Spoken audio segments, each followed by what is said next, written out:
Hi friends, சூப்பரான குடமிளகா தொக்கு எப்படி செய்யறதுன்னு பார்க்கலாம். இது வந்துட்டு சப்பாத்திக்கு, தோசை, இட்லிக்கு, இடியாப்பத்துக்கு எல்லாத்துக்குமே ரொம்பவே நல்லா போகும். ரீசெண்டாக பசங்களுக்கு லஞ்சுக்கு நான் பேக் பண்ணியிருந்தேன். இப்போ எப்படி செய்யறதுன்னு பார்க்கலாம்.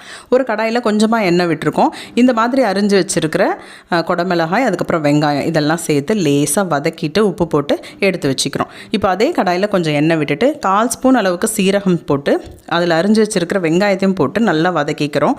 ப்ரௌனிஷாக ஆனதுக்கப்புறமா 1/2 ஸ்பூன் அளவுக்கு இஞ்சி பூண்டு பேஸ்ட் போட்டு இதையும் நல்லா பச்சை வாடை போகிற அளவுக்கு வதக்கிட்டு தனி மிளகாய் தூள் ஒரு ஸ்பூனும், கரம் மசாலா ஒரு 1/2 ஸ்பூன் இல்லாட்டி 1 ஸ்பூன் அந்த மாதிரி சேர்த்து நல்லா வதக்கிக்கலாம்.